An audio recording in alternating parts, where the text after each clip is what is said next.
तो आज का जो मेन टॉपिक है वो डोमेन कनेक्शन होगी, डीएनएस रिकॉर्ड्स वगैरह सारे उसको एक दफ़ा हम कवर कर लेते हैं ताकि वो सारों को आता हो। एक बहुत ही स्ट्रेट फॉरवर्ड चीज़ है जो अगर समझ ना आए तो बहुत मुश्किल है, समझ आ जाए तो बहुत आसान है।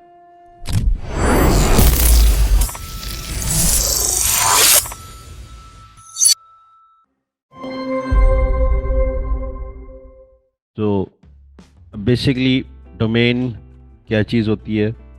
जो हमारी वेबसाइट्स जो हैं, हम जब हाई लेवल में बनाते हैं और उनको हम देखने के लिए प्रीव्यू करते हैं, तो वो इस लिंक पे अगर चल रही हैं तो ये प्रीव्यू लिंक है। ये हाई लेवल की डोमेन लगी हुई है।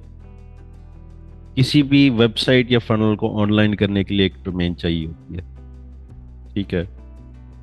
बगैर उसके वो ऑनलाइन शो नहीं हो सकती। हाई लेवल के अंदर जो फनलें, फॉर्म्स, कैलेंडर्स, उनकी जब हम प्रीव्यू लिंक्स खोलते हैं तो बाय डिफ़ॉल्ट जो है वो हाई लेवल की डोमेन पे वो खुलती हैं। जैसा कि आप ये देख सकते हैं, v2/preview, और ये high level app dot GoHighLevel dot com, ये हाई लेवल की डोमेन पे ये इस वक्त वेबसाइट चल रही है, ठीक है? अगर मैं इसको अपनी डोमेन पे कनेक्ट करना चाहूँ,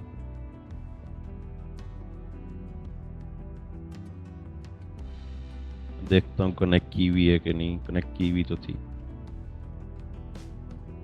ये मेरी दो डोमेन्स कनेक्टेड है। मैं भी फनल में जाऊंगा।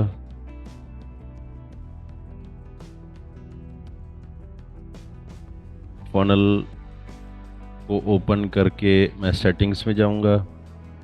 हम एक और डोमेन कनेक्ट कर लेते हैं ताकि एक दफ़ा आपको पता भी चल जाए कैसे डोमेन कनेक्ट करते हैं। डोमेन कनेक्ट करने के लिए आप करेंगे क्या? अपनी डोमेन कनेक्ट करने के लिए बाय डिफ़ॉल्ट तो हाई लेवल की कनेक्टेड होती है।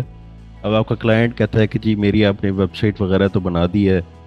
फॉर एग्ज़ाम्पल आर्टिसन इलेक्ट्रिक्स जो है वो एक कंपनी है, हमने उनकी वेबसाइट बनाई है और हम उसको जी लिंक देते हैं अपनी वेबसाइट चेक करो, और उसकी लिंक का जो वेबसाइट का जो लिंक है वो होता है जी app.gohighlevel.com/v2/location/flan/funnel/website/preview। अच्छा, अब वो कहता है कि यार ये app.gohighlevel क्या है, ये मेरे लिंक पे क्यों नहीं चल रहा? ठीक है, तो उसकी वेबसाइट उसके लिंक पे चलाने के लिए हम उसकी डोमेन कनेक्ट करेंगे उसके हाई लेवल के अकाउंट के साथ, और हाई लेवल के अकाउंट के साथ हम कनेक्ट करके फिर उस डोमेन को हम कनेक्ट करेंगे उस वेबसाइट के साथ। और उससे क्या होगा जी के उसकी जो वेबसाइट या फनल हमने जो बनाई है वो उसके लिंक पे चल जाएगी, उसकी डोमेन पे चल जाएगी। तो अब डोमेन कनेक्ट करने के लिए जी हम जाते हैं सेटिंग्स में।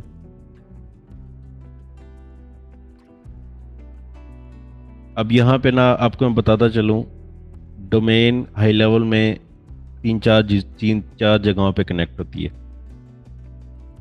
एक जो है वो यहाँ पे डोमेन्स में डायरेक्ट आप कनेक्ट करते हैं, ठीक है?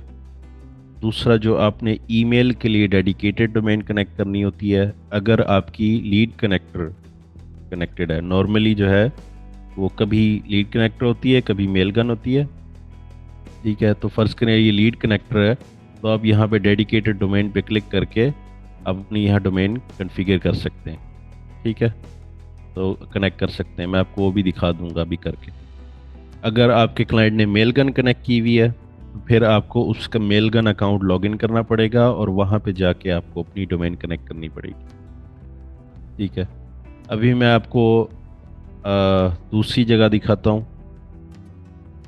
इसके अलावा जो जगहें हैं जहाँ पे आप डोमेन कनेक्ट करते हैं, वो एक क्लाइंट पोर्टल है। क्लाइंट पोर्टल की सेटिंग्स में मैं आपको दिखा दूँ, डोमेन सेटअप में एक यहाँ पे आप अपनी डोमेन कनेक्ट करते हैं, ठीक है? इसके अलावा कम्युनिटीज़ की आप अलहदा कर सकते हैं, लेकिन आपकी जो है वो जब आपने क्लाइंट पोर्टल पे कनेक्ट कर लिया तो वो आपकी मेंबरशिप पे भी चल जाती है, आपके कोर्सेज वाले एरिया पे भी चल जाती है, आपको कम्युनिटीज़ पे भी चल जाती है। लेकिन अगर आपको सेपरेट चाहिए तो फिर आपको उसके लिए एक सेटिंग चेंज करनी पड़ती है जो आपको मेंबरशिप्स में मिलती है। सेटिंग्स में हम यहाँ जाते हैं। कोर्सेज की सेटिंग्स में ही एक जगह है जहाँ पे आप अपनी डोमेन कनेक्ट कर सकते हैं, डोमेन सेटअप में।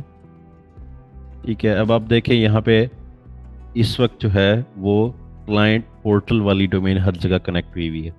ठीक है, अब अगर क्लाइंट कहता है जी कि मुझे, कहाँ गया, मुझे जी कम्युनिटी की अलहदा डोमेन चाहिए, मुझे मेंबरशिप की अलहदा चाहिए, मुझे उसकी अलहदा चाहिए, तो पहले पहले तो आप क्या करेंगे जी, आप जाके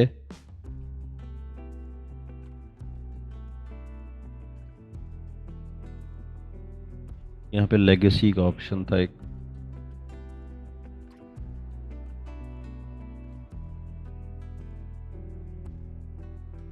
हम एक काम करते हैं इसकी कम्युनिटीज़ की सेटिंग्स में,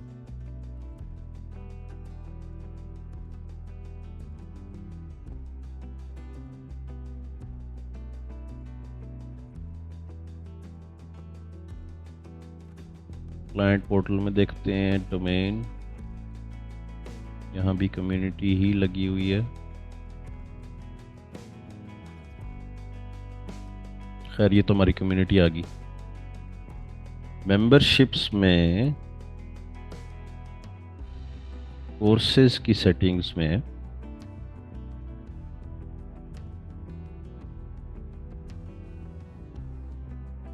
ये है, यहाँ पे आप रीड मोर करेंगे और फिर माइग्रेट करेंगे।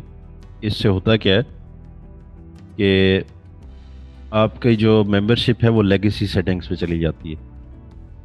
लेगेसी सेटिंग्स पे जाने से क्या होगा जी कि जब क्लाइंट पोर्टल नहीं होता था पहले, तो क्या होता था कि मेंबरशिप की डोमेन आप अलहदा लगाते थे और जो अफिलिएट मैनेजर है उसकी आप डोमेन अलहदा लगाते थे और जो कम्युनिटीज़ है उसकी डोमेन आप अलहदा लगाते थे। ये तीन चीज़ें, बाद में इन्होंने तीनों चीज़ों को मर्ज करके आपको दे दिया था इन्होंने क्लाइंट पोर्टल, जो कि मैं आपको दिखा देता हूँ हमारे क्लाइंट पोर्टल में किस तरह है। जो आप जिस कम्युनिटी में इस वक्त हैं वो इस मेरे अकाउंट के क्लाइंट पोर्टल में। ठीक है, अब जी अगर मैं यहाँ पे जाके, इस वक्त कम्युनिटी सिर्फ ऑन है,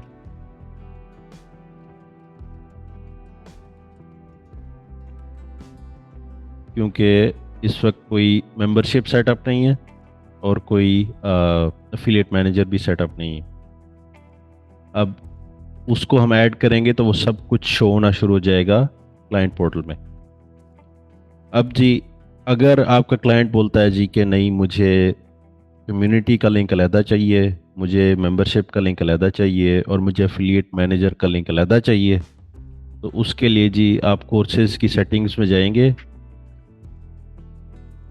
और यहाँ पे रीड मोर करके आप उसको माइग्रेट कर देंगे लेगेसी पे। लेगेसी पे करने से क्या होगा जी कि तीनों पोर्टल, क्लाइंट पोर्टल ख़त्म हो जाएगा, आपका मेंबरशिप का पोर्टल अलहदा बन जाएगा, कम्युनिटीज़ का अलहदा बन जाएगा और आपका एफिलिएट मैनेजर का पोर्टल अलहदा बन जाएगा, और फिर तीनों को आपको डिफरेंट डोमेन्स लगानी पड़ेंगी। ठीक है, तो ये हो गया अब टोटल हमारे पास जी। सर लेगेसी वाला दोबारा से बताइएगा, हाँ कहाँ जी, से शिफ्ट किया सर? कोर्सेज की सेटिंग्स में साइट डिटेल्स में आप रीड मोर करेंगे तो ये माइग्रेट करने का ऑप्शन है लेगेसी पे। तो थैंक यू सर। वो यहीं पे बता रहा है कि आपको सारे सी नेम ए रिकॉर्ड वगैरह दोबारा सेटअप करने पड़ेंगे, क्योंकि तीनों पोर्टल्स की लॉगिन्स डिफरेंट हो जाएंगी और आपको सारे डोमेन्स दोबारा कनेक्ट करनी पड़ेंगी। तो थैंक यू सर। अब जी अब टोटल हमारे पास 5 चीज़ें होगी जहाँ पे हम डोमेन कनेक्ट कर सकते हैं। आपका फनल और वेबसाइट का डोमेन, वेबिनार भी उसी में आ जाता है। आपकी डेडिकेटेड ईमेल डोमेन, अगर लीड कनेक्टर है तो वो हाई लेवल में ही कनेक्ट होगी। अगर आपने मेल गन कनेक्ट की हुई है तो फिर आपको मेल गन में जाके कनेक्ट करनी पड़ेगी। आपकी क्लाइंट पोर्टल अगर लेटेस्ट वर्जन पे है तो वो तीसरी सिर्फ एक ही जगह होगी जहाँ पे आप डोमेन कनेक्ट करेंगे और तीनों पोर्टल्स की डोमेन वही सेम हो जाएगी। अगर आपने लेगेसी पे शिफ्ट कर दिया तो फिर आपको एक की जगह 3 जगहों पे डोमेन्स कनेक्ट करनी पड़ेंगी। ठीक है, तो अब चलते हैं जी। अब इन्होंने रिसेंटली जो नई अपडेट दी है, अब डोमेन्स के अंदर ही जाके डोमेन्स कनेक्ट कर सकते हैं। अब फॉर एग्जांपल मैं ब्रांडेड डोमेन में मैं आपको शो करता हूँ। ये जो है ये मेरी कॉन्फ़िगर हुई हुई है।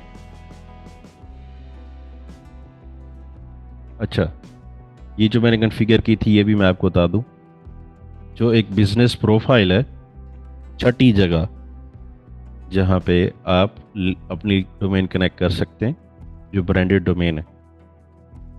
इससे क्या होता है कि आपने इस अकाउंट की किसी भी चीज़ को प्रीव्यू किया तो वो इस डोमेन पे ओपन होगा। ठीक है, अब फॉर एग्जांपल जी मैं जाता हूँ साइट्स में और फॉर्म्स में, और मैं इसको प्रीव्यू करता हूँ, देखते हैं क्या शो करता है।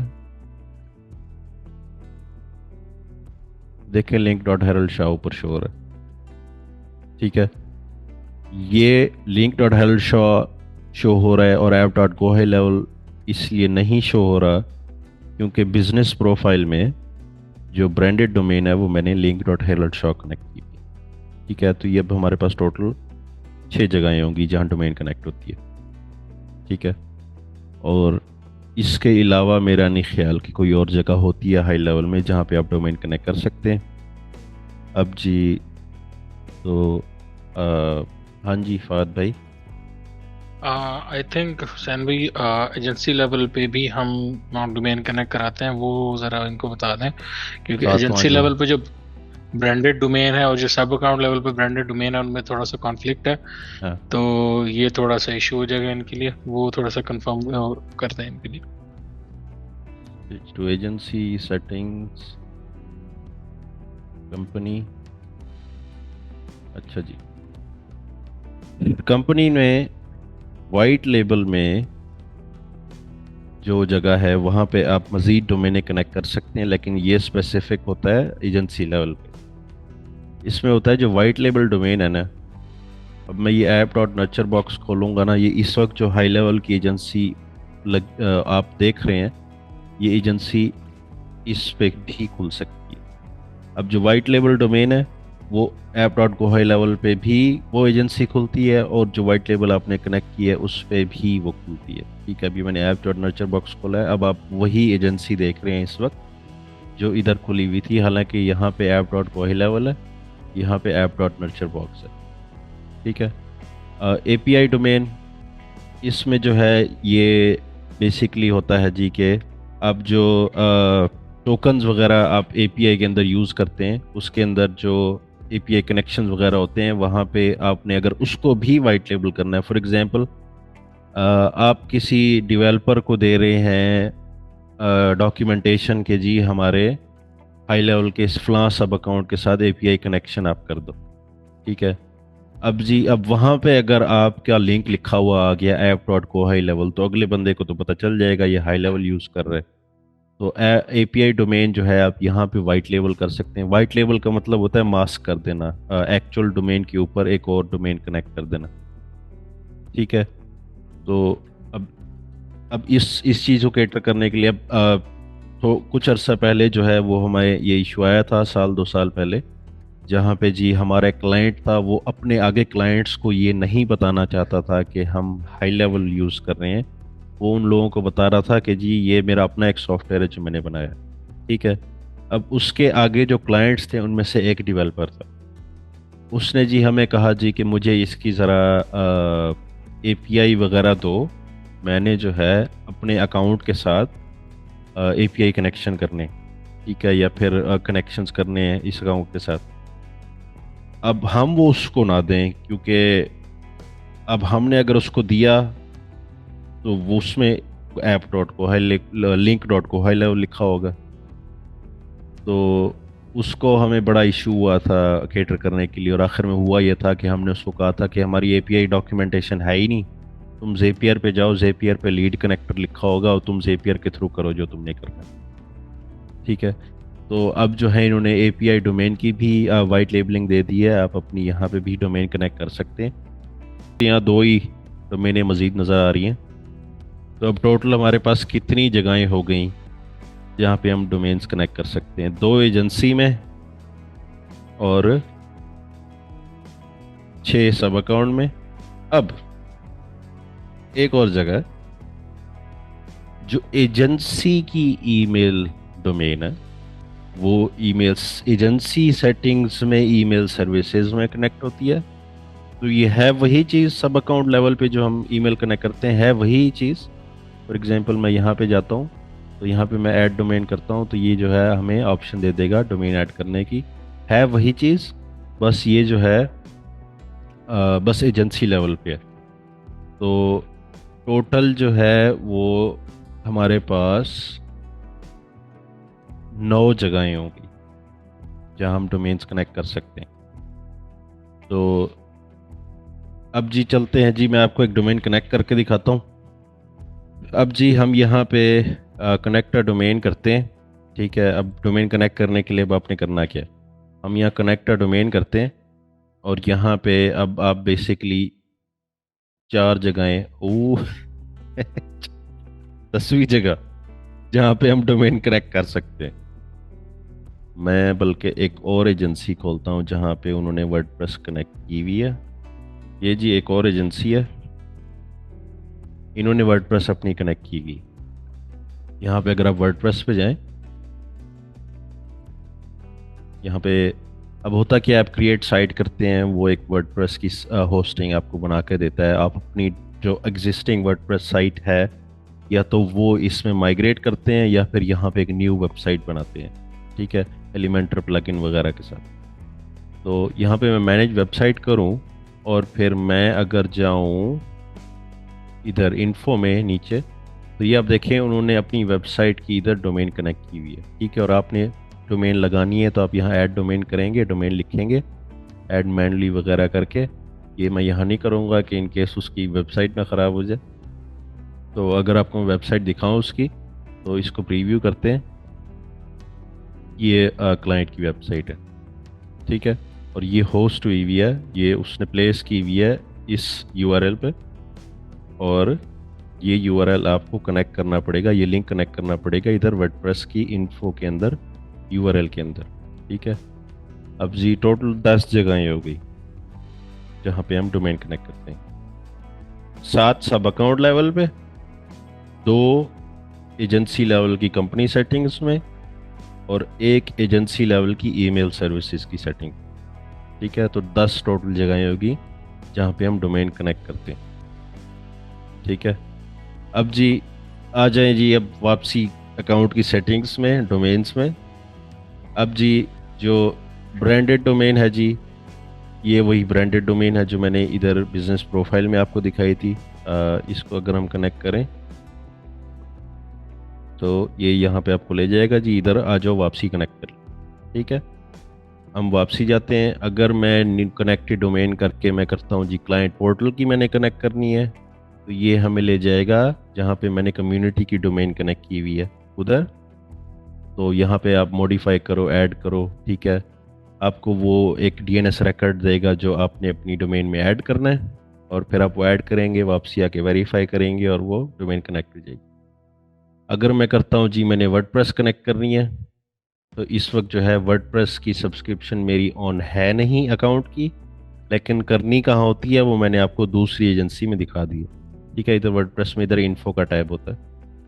ठीक है, और जो पहला पहला ऑप्शन है डोमेन कनेक्शन में, जो आप कनेक्ट डोमेन करते हैं और कहते हैं जी कि मैंने इन 5 में से किसी एक जगह पे कनेक्ट करनी है मैंने डोमेन, चाहे वो फनल है, वेबसाइट है, स्टोर है, ब्लॉग है, वेबिनार है, वो अगर मैं कनेक्ट पे बटन पे क्लिक करूँगा तो वो यहीं से ही मुझे आगे लेके जाएगा, वो किसी और जगह पर नहीं लेके जाएगा मुझे।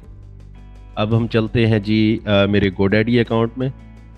गोडैडी एक डोमेन प्रोवाइडर है जहाँ से आप डोमेनें ख़रीदते हैं। ठीक है, आप नेम चीप से ले लें, क्लाउडफ्लेयर से ले लें, गोडैडी से ले लें, कहीं से भी डोमेन ले लें। डोमेन कनेक्ट करने का तरीका हर जगह एक ही होता है। ठीक है, तो हम एग्जांपल ले रहे हैं गोडैडी। यहाँ पे जी मेरे पास ये सारी डोमेनें हैं। मैं अगर यहाँ पे फॉर एग्जांपल automationapp.com जो है इस पे चलते हैं, इसको अब हमने कनेक्ट करना है। ठीक है, आपने depending upon your domain provider आपने एक इन दो में से कोई एक चीज़ ढूंढनी है। या तो डीएनएस होगा, ठीक है, या फिर हो सकता है आपके डोमेन प्रोवाइडर में जोन एडिटर लिखा हुआ हो।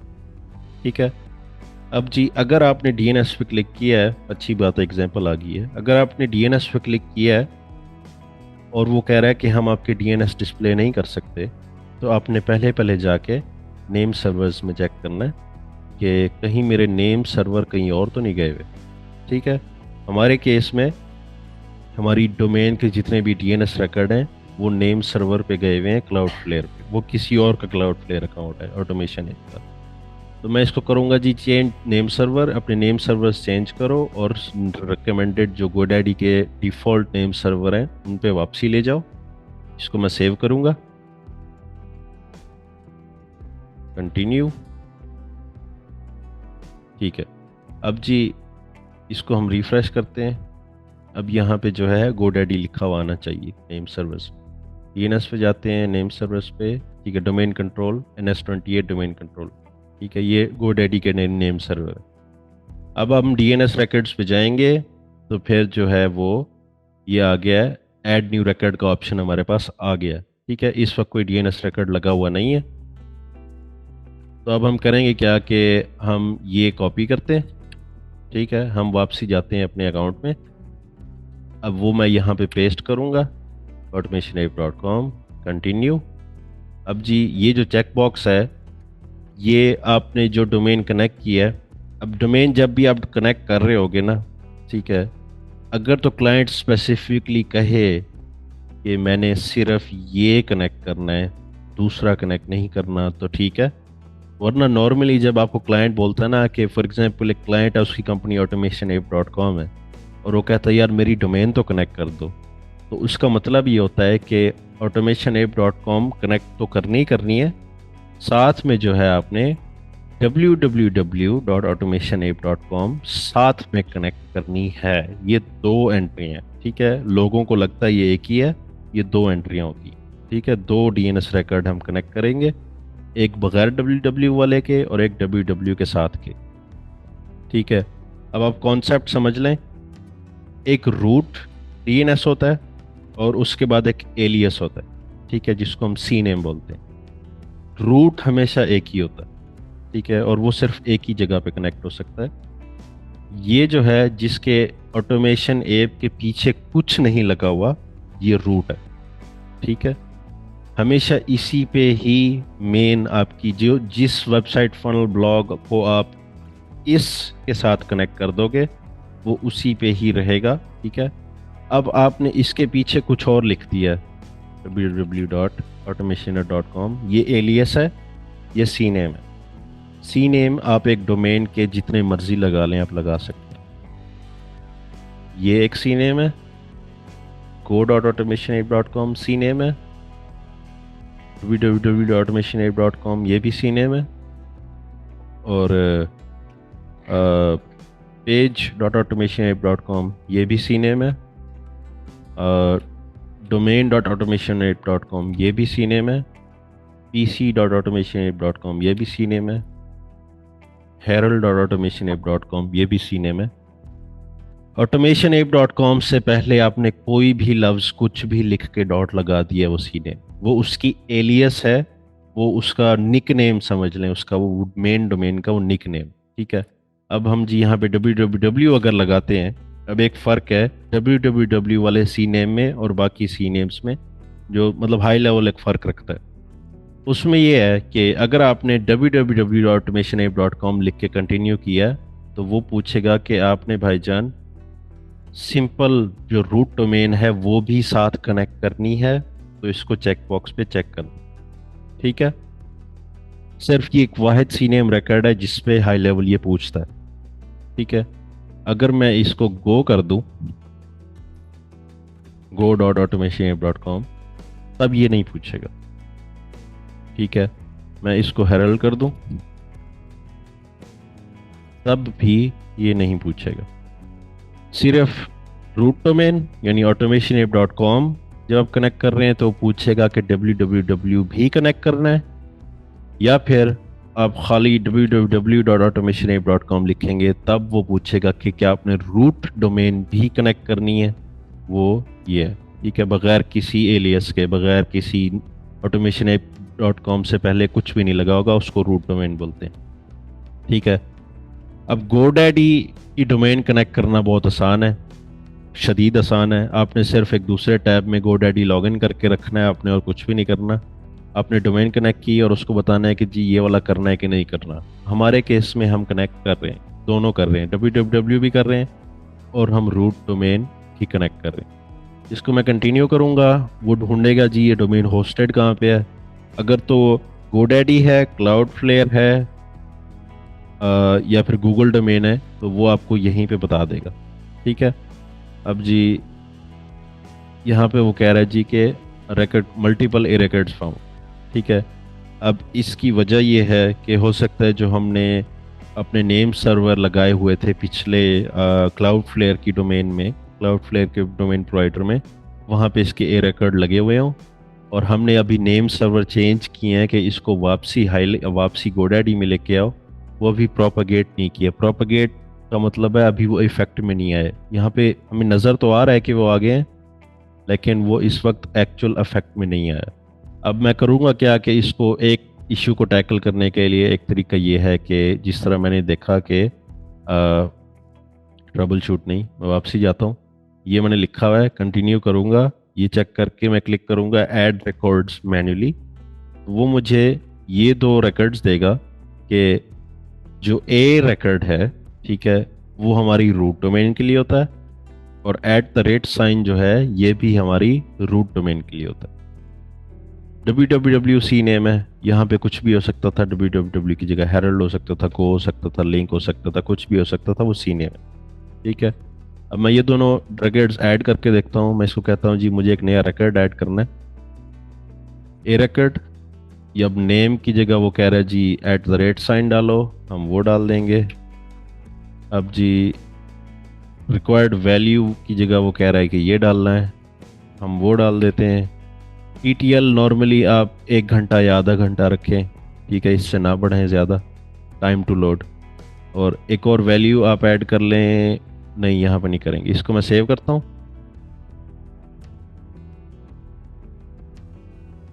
ठीक है, अर्ट मैनेज बाय अस। अब ये देखें ना, वो कह रहा है नेम सर्वर हमारे पास नहीं है। अब इसका मतलब ये है कि अभी तक यहाँ पे शो तो हो गए हैं, लेकिन ये अपडेट अभी तक एक्चुअल अपडेट नहीं हुए। इसको मैं रिफ्रेश करता हूँ।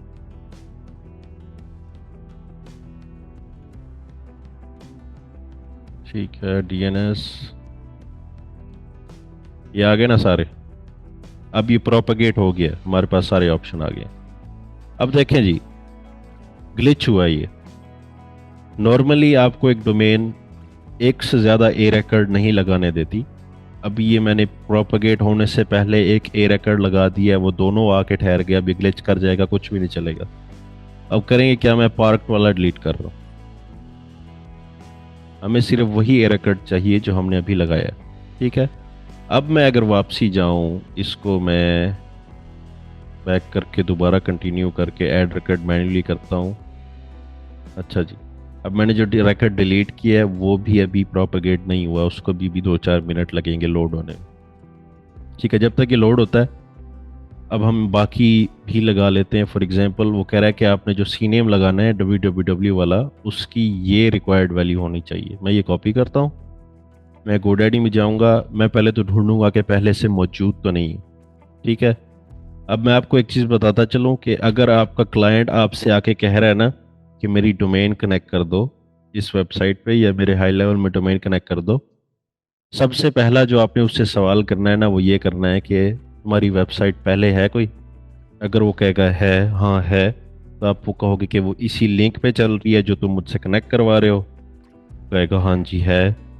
तो आप मेरी बात याद करें कि ए रिकॉर्ड सिर्फ एक जगह कनेक्ट हो सकता है, और आप अपने क्लाइंट को बताएं कि अगर मैं बगैर www वाली जो आपकी रूट डोमेन है वो अगर मैंने हाई लेवल में कनेक्ट कर दी, तो आपकी जो वेबसाइट इस वक्त हाई लेवल से बाहर चल रही है वो ब्रेक हो जाएगी, वो 404 आ जाएगा, वो डाउन हो जाएगी। ठीक है, तो एक टाइम पे सिर्फ एक ए रिकॉर्ड लग सकता है, और वो आप या हाई लेवल में लगा सकते हैं या कहीं और लगा सकते हैं। ठीक है, इसको मैं सेव करता हूँ।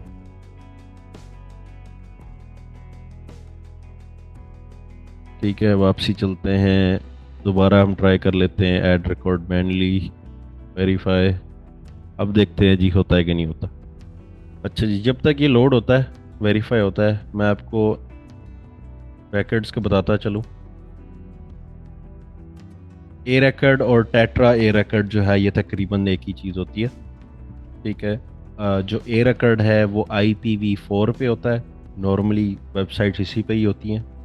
जो टेट्रा ए रिकॉर्ड है ये IPv6 पे होता है। ठीक है, इसकी सिक्योरिटी प्रोटोकॉल्स वगैरह थोड़े ज़्यादा होते हैं और इसकी थोड़ी सी ऑपरेशनल मैनेजमेंट भी डिफरेंट होती है। इसकी जो IPv6 की वेबसाइट्स होती हैं वो थोड़ी सी बड़े लेवल पे एडवांस लेवल की वेबसाइट्स होती हैं, और आपको जब कोई क्लाइंट आएगा ना जिसने बनाई होगी IPv6 की वेबसाइट, वो उसको खुद भी पता होगा कि रैकेट्स कौन से लगाने हैं। ठीक है, क्योंकि IPv6 की वेबसाइट वगैरह बनाना सौखा काम नहीं है।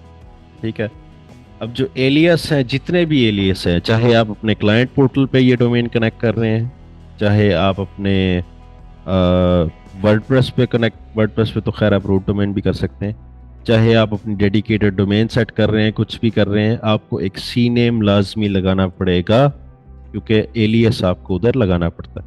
ठीक है, अब ये सी नेम में www भी सी नेम का होता है आपका। मैं फॉर एग्जांपल herald.automationape.com करता तो यहाँ भी वो भी सी नेम होता। मैं link.automationape.com की डोमेन लगाता, वो भी सी नेम होती। मैं कोई भी चीज़ लिख के .automationape.com लगाता, वो सी नेम ही लगती, क्योंकि वो एक एलियस है। ठीक है, डुप्लीकेट चेक करने के लिए जो जिस तरह हाई लेवल में वो कॉन्टैक्ट्स डुप्लीकेट चेक होता है, यहाँ पे नेम की बेस पे DNS रिकॉर्ड्स के डुप्लीकेट चेक होते हैं। अब एक मैं आपको ट्रिक बताता हूँ जो मुझे एक गूगल के एम्प्लॉय ने बताया था, जो गूगल में काम करता था। ठीक है, वो ये था कि जी आप अगर सी नेम लगा रहे हैं हाई लेवल में, ठीक है, अभी ये प्रोपेगेट नहीं हुआ, उसकी जो एड्रेस है, जो रिक्वायर्ड वैल्यू है, वो आप लगा दें वैल्यू में, और इधर जो है आप एक स्टार लगा दें। ठीक है, स्टार से क्या होगा, जितनी ओह। पॉसिबल कॉम्बिनेशन ऑफ वर्ड्स होंगी वो सारी उसमें आ जाएंगी।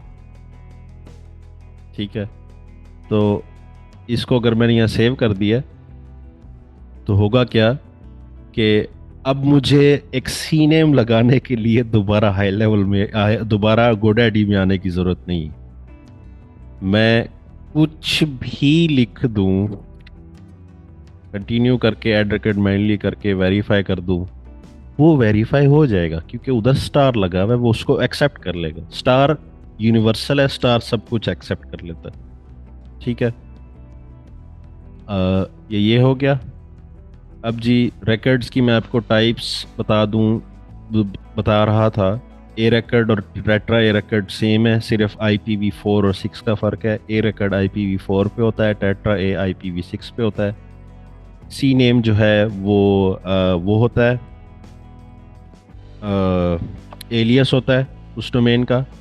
ठीक है, और एक और रिकॉर्ड भी होता है, वो डिफरेंट डोमेन प्रोवाइडर्स में होता होगा, वो ए नेम होता है। एक सी नेम होता है, एक ए नेम होता है। ठीक है, जो ए नेम है वो आपकी रूट डोमेन का फिर एलियस निकलता है, एपेक्स रिकॉर्ड उसको बोलते हैं।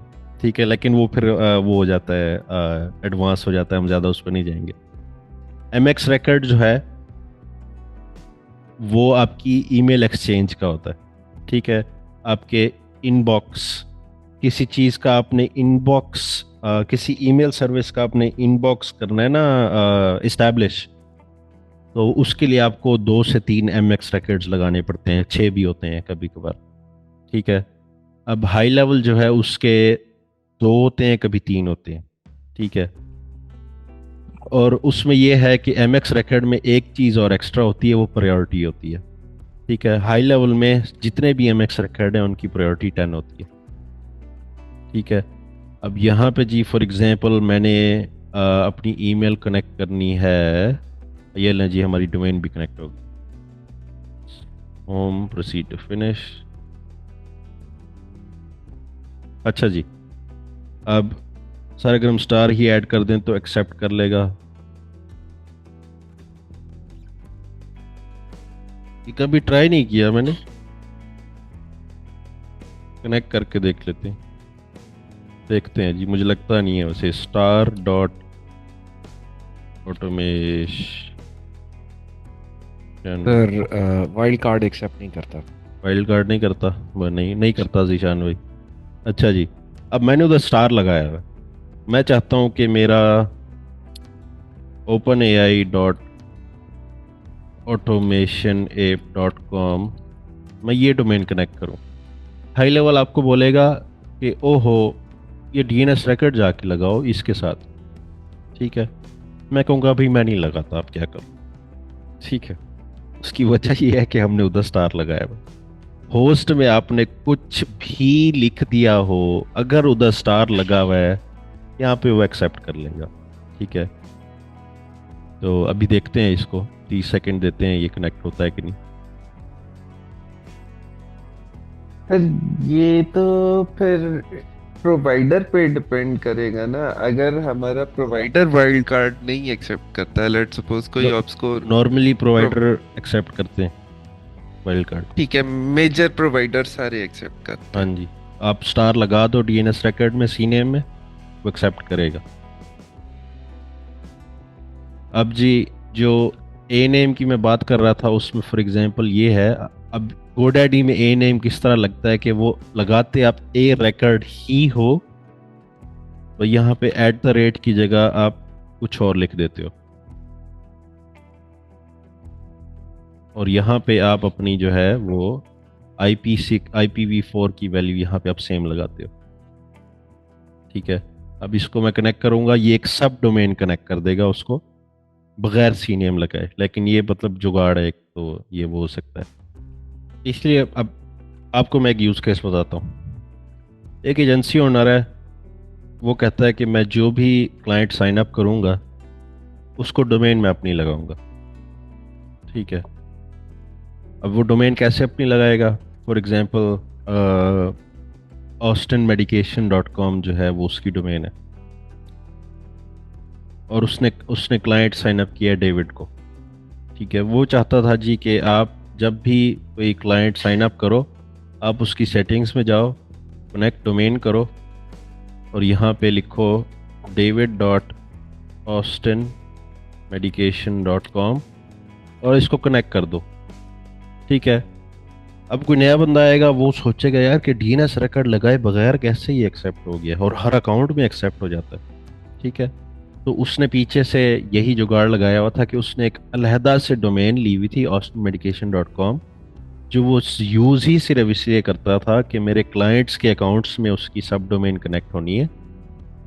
तो उसमें होता यह था, क्लाइंट का नाम लिख के austinmedication.com लिख के आप कंटिन्यू करके ऐड रिकॉर्ड मैनुअली करके इसको वेरीफाई करते थे, वो वेरीफाई हो जाते थे। ठीक है, तो एक क्लाइंट के पास साइन अप करते ही एक डोमेन रेडी होती थी कि वो अपनी जो वेबसाइट वगैरह उसको हमने बना के देनी है, जो कुछ भी करना है उसके लिए एक डोमेन रेडी हो कनेक्ट करने के लिए। ठीक है, इसमें क्या मसला है जी, क्या दुख है जी आपको? अच्छा ठीक है, नहीं लगाना भाई हमने। खैर, आगे चलते हैं जी। जो MX रिकॉर्ड है, ये क्या होगा जी कि जब आप अपनी ईमेल डोमेन कनेक्ट कर रहे होंगे, मैं आपको कनेक्ट करके दिखाता हूँ, अगर मुझे कोई मिलती है तो ईवी चार्जिंग पे चल लेते हैं। इसकी मैं सेटिंग्स में जी ईमेल सर्विसेज में जाऊँगा, इसकी मैं डेडिकेटेड डोमेन में जाके ऐड डोमेन करूँगा। यहाँ पे मैं लिखूँगा जी EV charging dot automation app dot com, add and verify. अब जी ये हमें SPF रिकॉर्ड्स देगा, DKIM रिकॉर्ड्स देगा। अब इसको मैं ऐड रिकॉर्ड मैनुअली भी कर सकता हूँ, कंटिन्यू भी कर सकता हूँ। कंटिन्यू करने से ये ऑटोमेटिकली जो है वो सारे 6 के 6 रिकॉर्ड्स ऐड कर देगा GoDaddy में। ऐड रिकॉर्ड मैनुअली करूँगा तो ये हमें वो 6 रिकॉर्ड्स दिखा देगा। कहाँ गए? अच्छा दोबारा करते हैं। ऑलरेडी ऐड, अच्छा जी ग्लिच कर गया, ये आ गया जी। ये अब अगर नहीं हुआ कोई मसला नहीं, हम ये 3 डॉट्स पे क्लिक करेंगे, वेरीफाई डोमेन पे क्लिक करेंगे। अब हमें ये 6 रिकॉर्ड्स ऐड करने, ठीक है। 2 TXT रिकॉर्ड्स है जो ईमेल भेजने के लिए यूज़ होंगे। एक सीनेम है उस स्पेसिफिक सब डोमेन को डेडिकेट करने के लिए कि इस पे अब ईमेल चलेगी, ठीक है, email dot EV charging. 2 MX record हैं जो हमारे इनबॉक्स के लिए यूज़ होंगे कि अगर कोई ईमेल वापसी इस डोमेन पर रिप्लाई करके ईमेल भेजता है तो वो हाई लेवल के इनबॉक्स में ही आए, कहीं और ना चली जाए।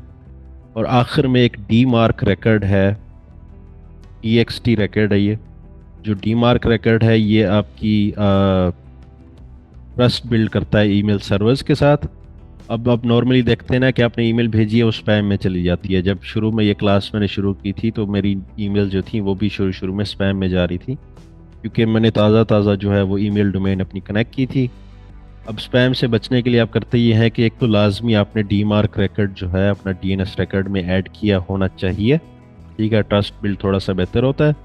उसके बाद अगर आपकी ईमेल आपने लोगों को भेजी है और लोगों ने स्पैम के फोल्डर से रिमूव किया है, उसको रिप्लाई किया है, आपके स्कोर पॉइंट्स बनते हैं, ठीक है। उससे होता यह है कि फिर आपकी या जब ईमेल डोमेन की ट्रस्ट बन जाती है तो फिर ईमेल्स मज़ीद फिर स्पैम में नहीं जाती बट डायरेक्ट इनबॉक्स में जाती है, ठीक है। तो एक ये हो गया। ये 6 रिकॉर्ड्स अब फ़र्ज़ करें हम ऐड करेंगे ना, तो फॉर एग्ज़ाम्पल ये है, मैं ये 6 के 6 ऐड करके आपको दिखा देता हूँ। अब जी हम जाते हैं, ये सारे मैं डिलीट कर रहा हूँ, ये नहीं, इसको ये भी लगा रहे,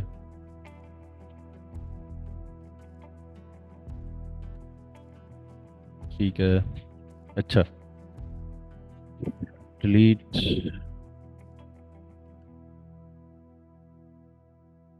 डिलीट,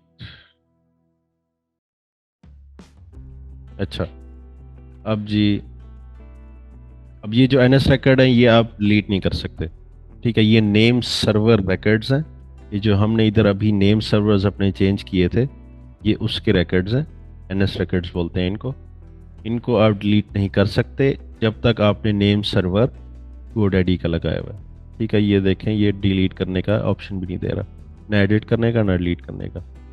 अच्छा जी, अब मैं वो 6 रिकॉर्ड्स ऐड करता हूँ अभी ताकि आपको समझ आए कि ईमेल डोमेन कैसे ऐड करनी है। मैं ऐड रिकॉर्ड करूँगा और मैं यहाँ पे 1 2 3, ये हमारा 2 TXT रिकॉर्ड हो गए, 2 MX रिकॉर्ड हो गए, एक एक हमारा सीनेम हो गया और एक हमारा एक और TXT रिकॉर्ड। अच्छा जी, अब जी मैं यहाँ पे जाऊँगा, इसको मैं कॉपी करता हूँ,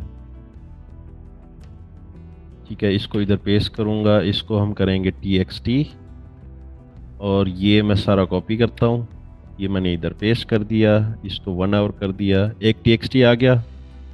दूसरे TXT को कॉपी करते हैं, इधर पेस्ट करते हैं, इसको हम TXT करते हैं, वापसी जाके ये हमारा SPF रिकॉर्ड है, ठीक है। ये हमने इधर कॉपी पेस्ट कर दिया। मेक श्योर करें स्पेसेस ना हो इधर, वरना आपकी डोमेन वेरीफाइड नहीं होगी। एंड और शुरू में चेक कर लें स्पेस तो नहीं है। अब फ़र्ज़ करें मैंने ये यहाँ पे ऐड किया, इसकी यहाँ पे 2 स्पेसेस हैं, आपको नज़र नहीं आएंगी। आप यूँ इसको होवर करके देखें और मेक श्योर करें इसके शुरू में कोई 2-3 स्पेसेस तो नहीं है, और एंड में भी आप चेक कर लें कोई स्पेस तो नहीं है इधर, ठीक है। स्पेस लगी होगी, स्पेस नज़र नहीं आती। ख़तरनाक बात यह है स्पेस नज़र नहीं आती कि लगी हुई है जब तक आपको पता ना हो कि चेक ऐसे करना है आपको, ठीक है। 2 MX रिकॉर्ड हमने लगाने, तो सॉरी पहले एक सी नेम लगा लेते हैं, C name email dot EV charging और जी mailgun.org, और इसको हमने 1 घंटा कर दिया। अच्छा जी, अब जी हमारे पास आ गया MX रिकॉर्ड। MX रिकॉर्ड में अब आप देखें दोनों का जो होस्ट नेम है वो सेम है, ठीक है। अब मैं 2 तरीके से कर सकता हूँ। या तो मैं इन दोनों को mx रिकॉर्ड कर लूँ, ठीक है, और दोनों पे सेम लिखूँ, प्रायोरिटी भी दोनों की सेम लिखूँ, सिर्फ एक वैल्यू का फ़र्क है, mxa.milgun.org, और इसका आएगा mxb.milgun.org। अक्सर औकात हाई लेवल जो है वो एक तीसरा रिकॉर्ड भी देता है, वो जो है सेम ऐसे ही होता है, और वो जो है MXA होता है या MXC होता है, ठीक है, लेकिन इस मामले में हमारे पास वो नहीं है। हम वापसी चलते हैं। अब जी दूसरा इसको करने का तरीका ये है कि चूंकि सब कुछ इधर सेम है, मैं सिर्फ इधर एक ऐड अनदर वैल्यू करके इसको 10 करके इसको MXB कर दूंगा। अब ये 2 MX रिकॉर्ड उसने एक में डाल दिए, ठीक है। अब जी ये हो गया, इसको मैं 1 आवर कर लेता हूँ। अब ये आखिर में हमने सिर्फ एक डी मार्क रिकॉर्ड ऐड करना है, इसको मैं TXT करता हूँ। डी मार्क, अब देखिए उसने स्पेस उठा लिया, ये मैं स्पेस डिलीट करता हूँ, ठीक है, और फिर ये मैंने कॉपी किया, इधर पेस्ट किया, मेक श्योर करें कोई स्पेस नहीं है, इसको मैं 1 आवर करता हूँ। अब यहाँ पे मैं सेव ऑल रिकॉर्ड्स करूँगा, ये 6 के 6 रिकॉर्ड्स वो सारे के सारे सेव कर देगा, ठीक है। ये हमारे सारे रिकॉर्ड्स आ गए। 2 MX रिकॉर्ड उसने डाल दिए, ये हमारे प्राइमरी नेम सर्वर के हैं, ये हमने सी नेम जो भी डाला वो आ गया, और आखिर में TXT रिकॉर्ड जो हैं वो उसने 3 डाल दिए होंगे, ये मैं आपको दिखा देता हूँ, ये 3 TXT रिकॉर्ड हमारे आ गए, ठीक है। अब हम इसको करेंगे वेरीफाई, और इसमें एक इसको दुख तकलीफ ये है कि वेरीफाई वो फ़ौरन से नहीं करता, 5, 10, 15 मिनट लेता है, कभी कभी घंटा 2 घंटा भी ले जाता है, और वर्स्ट केस सिनेरियो ये 2-3 दिन भी ले जाता है यहाँ पे, लेकिन वो बहुत कम होता है, बहुत कम होता है ऐसे, ठीक है। अब ये देखें सारे के सारे वेरीफाइड हो गए, ठीक है, लेकिन ये डोमेन रेडी नहीं है अनलेस ये वेरीफाई हो के आपको रीडायरेक्ट करके पिछली पेज पे ना ले जाए, अभी ये रेडी नहीं है। हम दोबारा वेरीफाई करते हैं, अब ये मुझे वापसी ले गया, अब ये डोमेन रेडी है, ठीक है। Warm up in process, warm up इसका चल रहा है, SSL इशू हो गया है। अब इस डोमेन को यूज़ करने से पहले आई वुड रिकमेंड कि जी आप पहले घंटा 2 वेट करें, क्योंकि प्रोपेगेशन पे टाइम लगता है। सेट हेडर्स, अगर आप यहाँ पे हेडर्स लगा सकते हैं या ना नहीं लगा सकते, ठीक है, बेहतर है कि ना लगाएं, और ताकि आप वर्कफ्लोज का फ्रॉम ईमेल अलहदा से लगा सकें, जो आपने ईमेल फ्रॉम ईमेल्स डिफरेंट लगाने हैं आप लगा सकें। जो यहाँ पे आपने फ्रॉम नेम और ईमेल अगर सेट कर दिया हेडर्स में, तो फिर हर जगह वही चलेगा, ठीक है, वो मैनुअल 1-to-1 कन्वर्सेशन के अलावा, ठीक है। ऑटोमेशन में, ईमेल कैंपेन में, जहाँ पे भी आपने कुछ करना होगा, जो आपने यहाँ पे लगा दिया है वो फिर वही रहेगा, ठीक है। अगर सिंपल रखना है सब कुछ तो लगाते हेडर्स, ये सेट हेडर्स करके। अगर आपने कस्टमाइज रखनी है चीज़ें, वर्कफ्लो में फ्रॉम ईमेल और रखना है, फ्रॉम नेम और रखना है, और का मतलब डोमेन वही रहेगी, ऑटोमेशन ए भी रहेगी, डॉट से पहले आपने कुछ चेंज करना हो तो आप कर सकते हैं, वो भी इस तरह से। फॉर एग्जांपल ईमेल डॉट, ये डॉट नहीं, @automationapp.com ये हो सकता है, और ऑटोमेशन में आप कह सकते हैं नो रिप्लाई, कुछ भी कर सकते हैं, ठीक है, @ के साइन से पहले।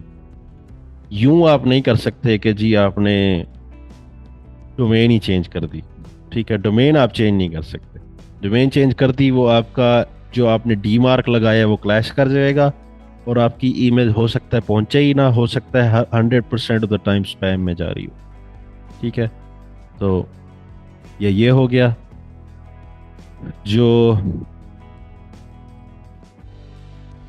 Name NS name server HTTPS ये फॉरवर्डिंग के लिए यूज़ होता है, मेरे ख्याल और कुछ ऐसा रह नहीं गया। मोस्ट कॉमन जो है वो A record, C name, MX record और TXT record. A, C name, MX और TXT, ये 4 रिकॉर्ड्स हैं जो आप हाई लेवल यूज़ करते वक्त मोस्टली इन चारों के साथ चुल पंगे कर रहे होंगे, SRV को आप नहीं छेड़ रहे होंगे, CAA को नहीं छेड़ रहे होंगे, नेम सर्वर NS को नहीं छेड़ रहे होंगे, HTTPS को नहीं छेड़ रहे होंगे, और टेट्रा ए को भी आप नहीं छेड़ रहे होंगे, क्योंकि हाई लेवल की जो वेबसाइट्स हैं वो IPv4 पे होती हैं, जो ए रेकॉर्ड पे होता है IPv6 पे नहीं होता। ठीक है।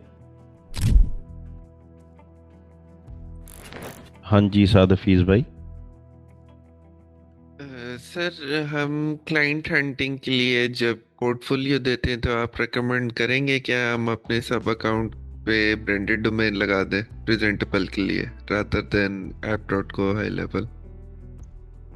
हाँ, आप ब्रांडेड डोमेन लगा दें, उससे बेहतर ये होगा कि आप जिस फनल या जिस पोर्टफोलियो पे आपने अपना वो सारा बनाया हुआ है उसको आप डायरेक्ट अपनी डोमेन कनेक्ट कर दें, जो कि मैं अभी बताने लगा हूँ कैसे होगा। इसमें ना क्या कहते हैं, जो हमारे पास एजेंसी लेवल पे एपीआई डोमेन जो काम कर रही होती है वो सेम काम सब अकाउंट लेवल पे वो वाइट लेबल डोमेन कर रही होती है। Is that correct? एग्जैक्टली वैसे तो काम नहीं करती। अब यहाँ पे जो है प्रीव्यू वगैरह के लिए यूज़ होती हैं। जो हमने कोई फॉर्म कैलेंडर वगैरह का हाँ, वो प्रीव्यू खोलना कैलेंडर्स होता है। फॉर्म्स वगैरह ठीक है। इसमें एज ए एपीआई डोमेन नहीं यूज होती वो, हाँ, मतलब इसमें सिमिलर जो उसमें लिंक्स वाली फंक्शनैलिटी है वो सेम है, और बाकी एपीआई के लिए हमारी वही वाली यूज हो रही होती है।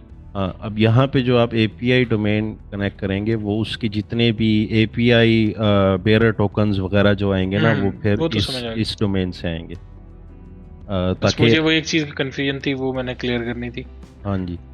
अब जी अब जी बात ये है ना कि एजेंसी लेवल पे कोई प्रीव्यू लिंक नहीं होता, मतलब एजेंसी लेवल पे कैलेंडर फॉर्म फनल नहीं होती जिसको आप प्रीव्यू करते हैं। तो यहाँ पे जो API डोमेन है वो सिर्फ बेयरर टोकन वगैरह के लिए यूज़ होती है। जो सब अकाउंट लेवल पे ब्रांडेड डोमेन है ये सारे प्रीव्यूज के लिए यूज़ होती है।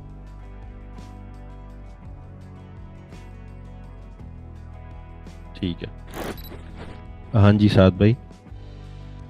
सर अगर हम मल्टीपल एलियासेस एक कनेक्ट करते हैं एक हाई लेवल अकाउंट के अंदर, तो इज इट पॉसिबल कि हम एक ही डोमेन के ऊपर multiple different types of funnels दिखा सकें? हाँ जी। मल्टीपल पेजेस की के ये लेट्स सपोज एक पर्टिकुलर सर्विस की ये या उसकी ये है, तो वो आपस में क्लैश नहीं करेंगी कभी भी?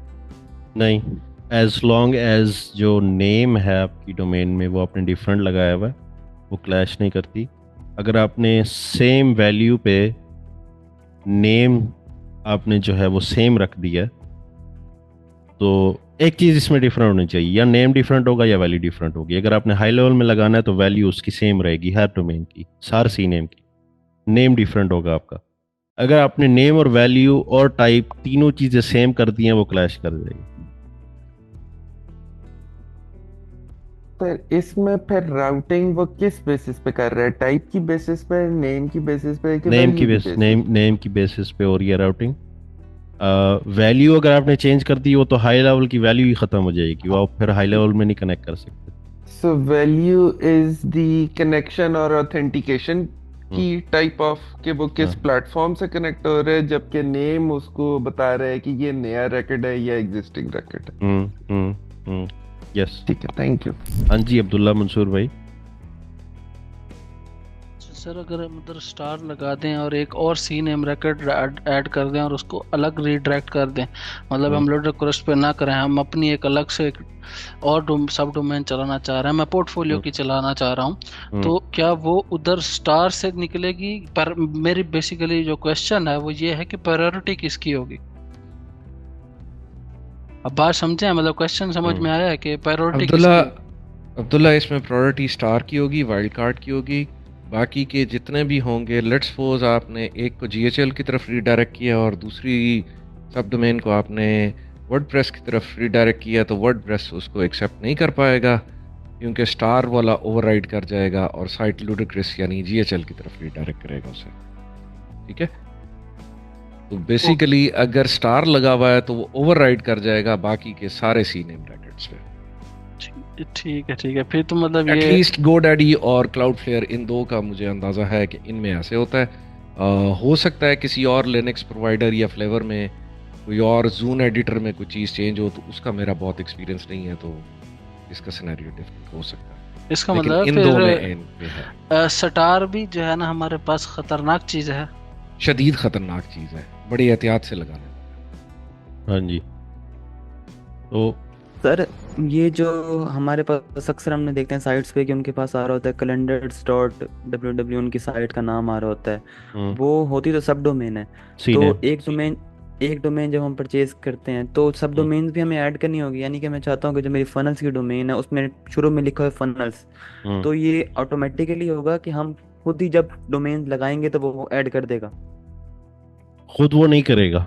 आप वो सी नेम, अब फर्ज करें मैं चाहता हूँ मेरी जितनी भी फनल्स हैं वो फनल्स डॉट ऑटोमेशन ऐप पे लगी हुई हो, ठीक है।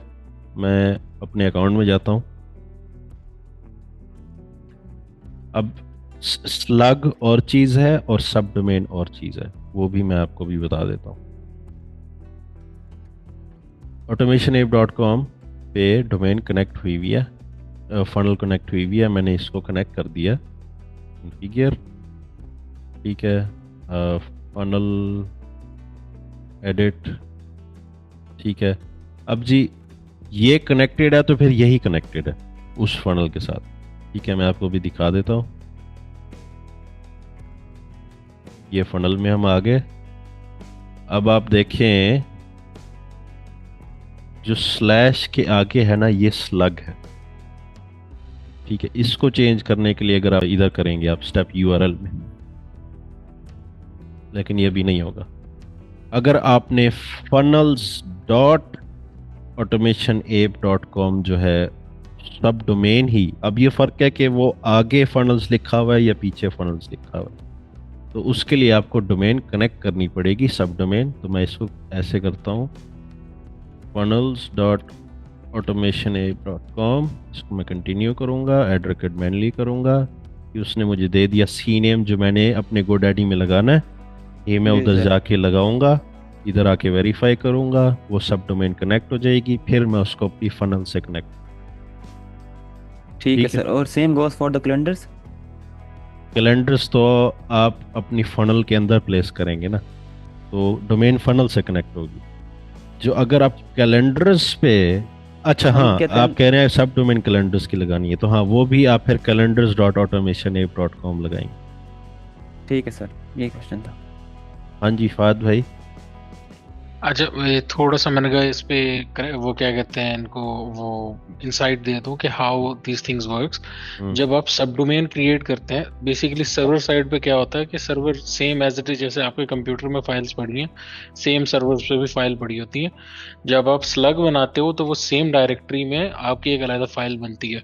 जब हम्म, आप सब डोमेन क्रिएट करते हो तो वो पूरी डायरेक्टरी नहीं बना देता है, ठीक है। तो there are some functionalities which only works with domain, sub domain.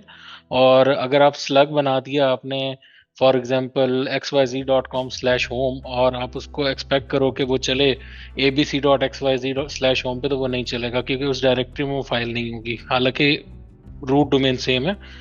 तो जब भी नया सब डोमेन बनता है उसका क्या कहते हैं डायरेक्टरी अलग हो जाती है। तो ये चीज माइंड में रखनी है। ठीक है। हाँ जी अब्दुल्ला मंसूर भाई। अच्छा, ये इसके लिए मुझे क्वेश्चन पूछना था कि भाई हम बेसिकली जैसे नेम चिप है या इस पे हम अगर डोमेन कनेक्ट करते हैं, हम्म, तो मैंने कभी रैकेट ऐड नहीं किया, बस सिर्फ डोमेन उधर कनेक्ट किया, नेम सर्वर मैच किए और चला दिए, हम्म, ठीक है। मुझे कभी ना, बेसिकली मेरा क्वेश्चन ये, मुझे कभी समझ नहीं आई कि वो कैसे चल रही है, ठीक है। बेसिकली उसका रूट क्या है कि वो कैसे चल रही है, इसकी हाई लेवल की बात नहीं कर रहा। हाई लेवल की मुझे समझ है, अब कैसे चल रही है वो रैकेट्स खुद दे देता है, हम्म। ठीक है। मुझे बाकी सर्वर्स पे डोमेन कनेक्शन समझ में नहीं आया आज तक कि वो कैसे हो रहा है।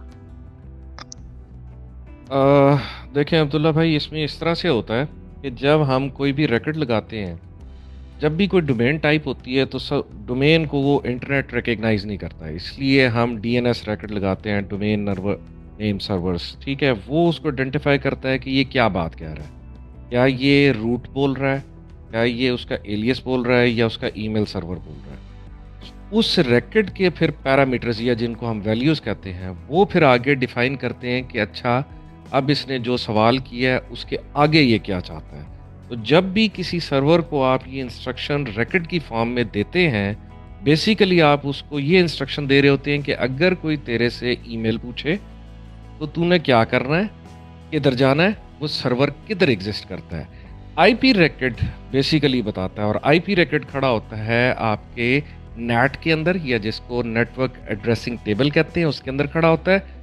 और वो राउटर्स में होता है जो उसको बताता है कि भाई मुल्तान से चल, कराची जा, दुबई जा, दुबई से तू अमेरिका जा, और अमेरिका में फलानी स्टेट के अंदर फलाने सर्वर में ये साइट पड़ी हुई है। उसका सर्वर हो सकता है किसी दूसरी स्टेट में मेल सर्वर पड़ा हो। जैसे हम डोमेन हमने गोडैडी से ली, लेकिन ईमेल सर्विस हमने गूगल वर्कस्पेस से ले लिया, या ऑफिस 365 से, या अजूर से ले लिया।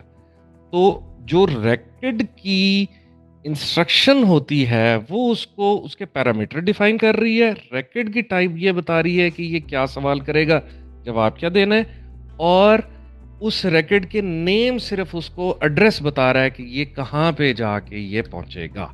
I hope I answered. Thank you. Okay, basically जो चीज़ है ना, मैं जो चीज़ पूछना चाह रहा हूँ, अब यहाँ पे बेसिकली हाई लेवल वैल्यूज़ दे देता है, जैसे आईपी है वो हमें पता चल जाती है, या हमारे पास वो जो भी उसका जहाँ पे हमने ट्रैक करना होता है वो भी दे देता है, लोडर क्रॉस वगैरह। लेकिन हम जब किसी लोकल नहीं बात कर रहा, वैसे सर्वर पे काम कर रहे होते हैं, तो मुझे ये बताएं कि बेसिकली वो कहाँ पे जा रहा होता है, वो रिकॉर्ड हमें कहाँ मिलता है कि हम डोमेन कनेक्ट करें या हम मल्टीपल सब डोमेन्स बना सकें उसके अब्दुल्ला लिए। भाई, इसमें जो आप चीज़ पूछ रहे थे ना कि जैसे हम नेम चीफ वगैरह पे जाते हैं, डायरेक्ट उसके नेम सर्वर्स मैच करा देते हैं, तो थोड़ा सा डिफरेंस है एनएस में और डीएनएस में। आप जो चीज़ बात कर रहे थे वो एनएस थी। उसमें ये होता है कि आप जो कंप्लीट इंटायर डीएनएस सिस्टम ही शिफ्ट कर देते हो एक सर्वर से दूसरे से सर्वर पे। ठीक है, फॉर एग्जांपल आपने गोडेडी से डोमेन खरीदा हुआ है, आपकी होस्टिंग है नेम चीप पे, आप जाके नेम चीप के नेम सर्वर्स लगाते हो गोडेडी के अंदर, तो अब आपका गोडेडी से वास्ता ताल्लुक नहीं है। अब जितना भी सारा सिस्टम आपका हो रहा होता है वो आप उसको नेम चिप में हैंडल कर रहे होते हो। तो इसलिए आप जितने भी वो ये सारे रिकॉर्ड्स डाल रहे होते हो वो सी पैनल की होस्टिंग में जाके डाल रहे होते हो। जी जी, यही एग्जैक्टली यही हाँ, पूछ रहा ये था चीज़ थी। जी। अच्छा, अब इसमें भी मेरे पास एक सिनेरियो ये था कि मैं कहता हूँ मेरा पार्शली चले, मतलब मैंने एक सब डोमेन उधर भी चलानी है नहीं, और ऐसा मेन नहीं डोमेन होता है। उधर भी चलानी है। ऐसा नहीं होता। जब आपके नेम सर्वर्स बदल जाते हैं तो वो सारी वो जो डोमेन होती है उस कंप्लीटली आपके जो जिस सर्वर के आपने नेम सर्वर्स डाले हैं वो उसके थ्रू क्या कहते हैं हैंडल होगी उसके सारे, क्योंकि आपने पूरा डीएनएस जो उसका सिस्टम है ना जो आपके रिकॉर्ड्स ऐड करने वाला वो पूरा आपने शिफ्ट कर दिया उस सर्वर पे।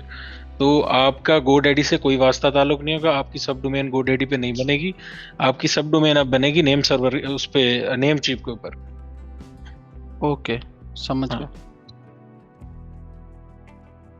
सर ये अभी फात भाई ने जो बात की है इसका मतलब ये है, मतलब मैं ये जानना चाह रहा हूँ कि डोमेन परचेज और होस्टिंग पर दो डिफरेंट चीज़ें होंगी, और नेम सर्वर्स जो है वो आपकी होस्टिंग से रिलेट करेंगे, राइट? इसमें एक चीज़ मैं और भी ऐड कर देता हूँ। बाज़ दफ़ा हम डोमेन ख़रीदते हैं, मतलब डोमेन रजिस्ट्रार इसे कहा जाता है। डोमेन रजिस्ट्रार से हमने डोमेन ख़रीदी, लेकिन होस्टिंग हमें किसी और की पसंद आ गई, तो हम उसको कहते हैं भाई तू डोमेन गोडैडी पे ही रख, लेकिन मेरी होस्टिंग जो है वो विक्स है, साइट मेरी वहाँ बना, जबकि मेरी ईमेल जो है वो अजूर के सर्वर पे रख, माइक्रोसॉफ्ट के सर्वर पे रख। अब डोमेन का जो मालिक है वो गोडैडी है जिससे आपने लीज की हुई है, बट उसकी होस्टिंग स्पेस आप विक्स से ले रहे हो, और उसकी ईमेल की स्पेस, ईमेल की कम्युनिकेशन आप अजूर या माइक्रोसॉफ्ट से ले रहे हो। So that can be done. It all depends कि आपके नेम सर्वर और डीएनएस रिकॉर्ड्स आपने किस तरह कॉन्फ़िगर किए हैं। Not going into too much detail, but आप नेम सर्वर अगर आपका गोडैडी के अंदर ही है तो आप उसको कह सकते हैं कि वेबसाइट मेरी पड़ी है भाई विक्स पे, और मेरी ईमेल पड़ी है गूगल डोमेन पे, गूगल वर्क स्पेस पे, या माइक्रोसॉफ्ट के ऑफिस 365 पे। तो ये आप कह सकते हो। ये थोड़ा सा एडवांस हो गया, और इससे हमारा तलक वास्ता वो हाई लेवल में नहीं पढ़ना, इसलिए हम इसकी डिटेल में नहीं जाते। Thank you. क्या जी? और कोई सवाल? बलाएं बैठी हैं भाई सर सॉरी। जान। भाई जान, आपको आपको ये लेक्चर जिंदगी में दोबारा नहीं मिलेंगे। ये मेरा लास्ट बैच है जिसको मैं सिखा रहा हूँ। सर सही है। हम इसके लिए आपका शदीद शुक्रिया अदा करते हैं, बहुत ज्यादा नहीं, शदीद शुक्रिया। अच्छा जी, और किसी कोई कंफ्यूजन रह गई हो, किसी की कोई सवाल रह गया हो? भाई पूछ लें, domains one of the ट्रिकीएस्ट part है, और ख़ास तौर पे ईमेल सेंडिंग डोमेन। तो मैं एक दफ़ा अर्ज करूंगा कि आप लोग एक दफ़ा गो थ्रू करें। आपकी कोई क्यूरी है, किसी को अगर कॉन्फिडेंस के उसके चक्कर में बैठा कि कैसे पूछूं, आप टाइप करके पूछ लें, क्योंकि आने वाले टाइम पे अगर आप इस फील्ड से कनेक्ट रहते हैं तो आपके बहुत ज़्यादा क्यूरीज ईमेल सेंडिंग डोमेन के रिलेटेड ज़रूर आएंगी। ठीक है, क्योंकि मैं एक सपोर्ट एजेंसी में काम करता हूँ और मुझे डेली की ऑलमोस्ट 100 में से 10 क्यूरीज लाजमी आती हैं इस चीज़ की। ठीक है, तो इस चीज़ को बहुत अच्छे से करना है। तो उसके लिए अगर कोई क्वेश्चन है तो भी कर लें आप, कोई ज़रा कहीं से भी जैसा मर्जी क्वेश्चन है, आपको लगे कि मैं लेम क्वेश्चन ना कर दूं तो आप लाजमी करें वो। डोमेन्स में, ईमेल डोमेन्स में एक गूगल पोस्ट मास्टर टूल होता है, उसके बारे में थोड़ा सा बता दें जो कि वो क्या करता है, क्या किस तरह वर्क करता है, होता क्या है। जो जो भी नया फीचर आया है गूगल पोस्ट मास्टर, उसका आप बोल रहे हैं? जी। हाँ, हाई लेवल ने अब इंट्रोड्यूस करा है ये, वैसे मतलब पुराना फीचर ही है। इसके अंदर आपको बेसिकली वो एक रैकेट देता है, आपकी जो डोमेन आपने जो यूज़ कर रहे होते हैं ईमेल सेंडिंग, जैसे ये replies.heraldshaw.co है, तो इसको हम गूगल पोस्ट मास्टर पे वेरीफाई कराते हैं, क्या कहते हैं उस पर, और वो हमें बेसिकली हमारी डोमेन की हेल्थ और वो जो सारी चीज़ें उसके रिलेटेड आ रही होती हैं वो शो कराता है। उसके अलावा एज सच उसका कोई स्पेसिफिक रोल नहीं है। सर दो क्वेश्चन है, एक ये कि डोमेन वार्म अप ईमेल के अंदर सर वो थोड़ा सा डिटेल में एक्सप्लेन कर दें सर। और दूसरा क्वेश्चन ये है कि सर बाज़ दफ़ा हमें हम हेडर्स के अंदर लिख देते हैं कि something at the rate root domain, इसमें और समथिंग एट सब डोमेन में क्या फ़र्क होता है हेडर्स में? इन दो को सर एक्सप्लेन कर। अच्छा, वार्म अप का तो जी सीधा साधा प्रोसीजर है, या तो आप कोई वार्म अप की सर्विस ख़रीद लें। ठीक है, 10 12 15 25 24 25 डॉलर की मिलती है। उसके अंदर आप अपनी सब डोमेन लगाते हैं, जो आपने ईमेल लगाई है, कनेक्ट की है, आप उसके हवाले करते हैं, वो आपको वार्म अप करके आपको दे देती है बहुत ही शॉर्ट टाइम में। ठीक है, अगर आपने मैनुअली वार्म अप करना है तो उसके लिए आप क्या करें जी, पहले मेक श्योर करें आपका डी मार्क लगा हुआ है। ठीक है, डी मार्क से आपकी अकाउंटेबिलिटी जो है वो सिक्योरिटी बेहतर होती है आपकी, क्या ट्रस्ट बिल्ड होता है ईमेल सर्वर्स के साथ। और वो बेसिकली अब ट्रस्ट बिल्ड करना क्यों होता है, नॉर्मली आवाम करती क्या है कि एक ईमेल कनेक्ट करके, ये सब डोमेन कनेक्ट करके ईमेल ब्लास्ट कर दिया जी, 10,000 20,000 50,000 लोगों को ईमेल भेज दी, फिर डोमेन डिलीट करके चले गए। ठीक है, स्कैम करने के लिए लोगों के साथ। तो अब जी उसको फिर केटर करने के लिए क्या करते हैं कि जी शुरू की जो अक्सर ईमेल्स हैं वो स्पैम में ही जाती हैं। ठीक है, ताकि वो देख सके जी कि ये बंदा ट्रस्टेबल है कि नहीं। ट्रस्ट बिल्ड करने के लिए आप क्या करेंगे जी कि एक तो इंस्ट्रक्शंस इन्होंने यहीं पे देना शुरू कर दिए हैं। दिन की आप 1000 ईमेलें भेजें, ये लिमिट फिर बढ़ती जाती है। अगले दिन आपको 2000 मिलेगी, उससे अगले दिन आपको 4000 मिलेगी, उससे अगले दिन आपको 8000 मिलेगी। ये हो गया। वो आपने लिमिट एक दो कोशिश करनी है, पूरी रखनी है। ठीक है, वार्म अप करने के लिए, या फिर आप एक दिन में इसको 1000 दे दें, अगले दिन 2000 दे दें, वो आपकी एक दो दिन में आपकी वार्म अप हो जाती है। जो हम शुरू में वार्म अप करते थे, हम जो है वो 12 से शुरू करते थे, दिन की 12 ईमेल, 12 24 48, फिर जी ये हो गया 96 हो गया। फिर उसको हम बेसिकली डबल करते जाते थे जब तक हम 2 4 8 हज़ार पे नहीं पहुंच जाते। इससे एक तो वार्म अप इसी को बोलते हैं कि आहिस्ता आहिस्ता आप ईमेल करना शुरू करें और लिमिट बढ़ाते जाएं अपनी डेली की। वार्म अप ऐसे ये हो गया।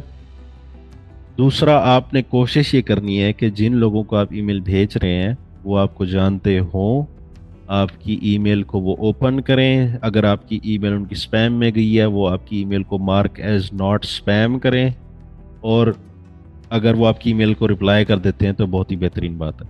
ठीक है, जो जहाँ तक बात है जी के फॉर एग्ज़ाम्पल मैंने ये ईमेल डोमेन अपनी कनेक्ट की है, ठीक है, लेकिन मैं हेडर के अंदर कोई ईमेल भेजने लगता हूँ, मैं फ्रॉम ईमेल में मैं लिख देता हूँ email at automationapp.com।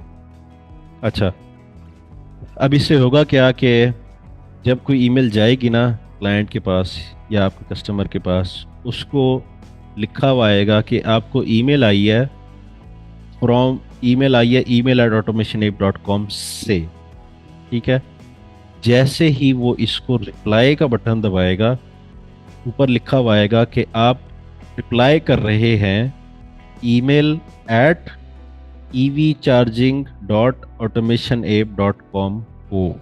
ठीक है, यहाँ पे फिर वो जब वो अगला बंदा रिप्लाई करेगा तो वो ऐसे पूरी लिखी हुई शो करा देगा उसको कि आप इस ईमेल को रिप्लाई कर रहे हैं। ठीक है, एक्चुअल ईमेल आपकी ये है, एक्चुअल ये है। जब आप ईवी चार्जिंग हटा देंगे तो वो सिर्फ उसको मास्क करके ऐसे कैसे भेज देगा, जब तक अगला बंदा रिप्लाई के बटन पे क्लिक नहीं करता। रिप्लाई के बटन पे क्लिक करेगा तो वो पूरा जो है ऐसे लिखा हुआ जाएगा कि आप इसको रिप्लाई कर रहे हैं। ठीक है, अब जी दोनों तरीके किए जा सकते हैं, या तो आप फ्रॉम ईमेल रखें ही यही email@evcharging@automationapp.com। इससे इसका फ़ायदा क्या है कि अगर कोई आपको एक न्यू ईमेल भेजना चाहता है, आपके थ्रेड को रिप्लाई नहीं करना चाहता, एक न्यू ईमेल भेजना चाहता है, वो आपके एड्रेस को पूरा का पूरा कॉपी करेगा, न्यू ईमेल खोलेगा, उस वहाँ पे वो लिखेगा आपका एड्रेस और सेंड का बटन दबा देगा, वो आपको ईमेल पहुँच जाएगी। ठीक है, इसका नुकसान ये होता है कि मतलब इतनी बड़ी ईमेल लिखी हुई आ जाती है कि जी इतनी आपने इतनी बड़ी ईमेल लिखी है या इतनी बड़ी ईमेल एड्रेस से आई है ईमेल।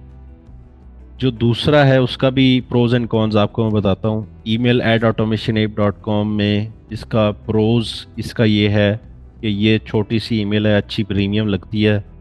इसका नुकसान ये है कि अगर आपकी वेबसाइट पे email@automationapp.com लिखा हुआ है कि हमें इस ईमेल पे ईमेल करें, इस स्पेसिफिक ईमेल का इनबॉक्स नहीं है, email@automationapp.com का इनबॉक्स नहीं है, आपने इसका MX record सेट नहीं किया हुआ। जो MX record सेट हुआ हुआ है वो सेट हुआ हुआ है जी EV चार्जिंग समेत पूरे एड्रेस का। तो वो आपको इस पे ईमेल भेजेगा तो वो ईमेल नहीं आएगी आपके पास, ये वो ड्रॉप हो जाएगी, मतलब वो कहेगा MX record एग्जिस्ट नहीं करते। तो दोनों लिख आप दोनों तरीके से सकते हैं, हर किसी के अपने अपने प्रोज एंड कॉन्स हैं। नॉर्मली जो है वो अवाम इसी तरह लिखना पसंद करती है। जो ईवी चार्जिंग वाला हिस्सा है वो नहीं लिखते फ्रॉम ईमेल में, क्योंकि वो चाहते हैं कि हमारी ईमेल ऐट फिर डोमेन लिखी हो और हमारी प्रीमियम लगे ईमेल हमारी। अच्छा, मेरा क्वेश्चन था बेसिकली स्पैम वर्ड्स के लिए और डीमार्क रैकेट के लिए। डीमार्क रैकेट बेसिकली ऐसा समझ लिया हमारी ईमेल की इज्जत है, ठीक है। वो हमार अगर बेसिकली स्पैम में ज़्यादा जाएगी तो वो लूट भी सकती है और मतलब बढ़ भी सकती है, ठीक है। और बेसिकली जो मुझे अभी तक समझ ये नहीं आया कि मतलब मैंने काफ़ी अरसे से ईमेल के लिए चीज़ें काम किया है, टेम्पलेट्स बनाए हैं, सारी चीज़ें की हैं, लेकिन मुझे स्पेसिफिक वर्ड्स या ब्रोकन लिंक्स बेसिकली होते हैं जिससे हमारी ईमेल स्पैम में जाती है। तो मुझे कभी भी वो शीट नहीं मिली जिसमें वो वर्ड्स हैं कि भाई आप ये ना डालो अपनी ईमेल। क्या आप हमें वो शीट या कोई ऐसी चीज़ प्रोवाइड कर सकते हैं जिसमें हमें पता चले कि हमें इस टाइप का कंटेंट नहीं डालना जब हम वार्म अप कर रहे हैं या अपनी कैंपेन चला रहे हैं? ये तो मुझे ढूंढनी पड़ेगी, मैंने खुद कभी यूज नहीं की। हम चैट जीपीटी से पूछ सकते हैं। मोस्टली जो आपका प्रमोशनल कंटेंट होता है जिसमें लाइक फ्री या इस तरह के वर्ड्स यूज होते हैं, ठीक है। और अगर आप किसी को कोई ऑफर इस तरह की दे रहे हो कि जो गुड टू बी ट्रू है, क्योंकि अब एआई का ज़माना है, आपकी ईमेल जो है वो लिखी हुई है वो एआई के थ्रू होके आती है, फिल्टर हो जाती है, ठीक है। और आप इमेजेस का किस तरह यूज़ कर रहे हो, ठीक है, आपने लिंक जो डाला हुआ है वो ऑलरेडी आपकी जो रूट डोमेन है या वो डोमेन है कहीं स्पैम में तो नहीं आई हुई, ठीक है। तो there are lot of multiple reasons कि जिस वजह से वो आपकी ईमेल स्पैम में जा सकती है। अच्छा, एक और क्वेश्चन था मेरा। मैं ना टेम्पलेट्स बनाता था ईमेल ना, उसमें मुझे कहा जाता था, मुझे उसका पता नहीं था, अनसब्सक्राइब का जी बटन रखो और उसको हैश कर दो, तो वो ईमेल स्पैम में नहीं जाती। हाँ, ये एक रेगुलेटरी है कि अगर आपकी ईमेल के टेम्पलेट के अंदर या ईमेल के अंदर अनसब्सक्राइब का लिंक नहीं होगा तो वो स्पैम में जाएगी, क्योंकि प्राइवेसी के मतलब जो लॉज हैं यूएस के अंदर, कनाडा के अंदर, जो ये वाली कंट्रीज हैं बहुत सख्त हैं रिगार्डिंग पाकिस्तान। पाकिस्तान में तो पूछता भी नहीं है कोई किसी को, जो मर्जी आप मैसेज करते रहो, जो कुछ करते रहो। तो उधर बहुत सख्त हैं कि अगर किसी ने आपके ईमेल अनसब्सक्राइब कर दिया है और उसको फिर भी ईमेल रिसीव हुआ है तो लोग वहाँ पे सू कर देते हैं, ठीक है। तो लॉ सूट्स बन जाते हैं बड़े बड़े, तो उसके लिए आपको अनसब्सक्राइब का लिंक लाजमी डालना होता है, और वो प्रॉपर काम करने वाला हो। अगर वो काम करने वाला नहीं होगा और उसने किया है और उसको फिर भी आपकी कोई प्रमोशनल ईमेल रिसीव हुई है तो वो आपको सू भी कर सकता है उस पर। मैंने फिर काफियों को चेपियां लगाई हैं सिर्फ हैश लिंक डाल के।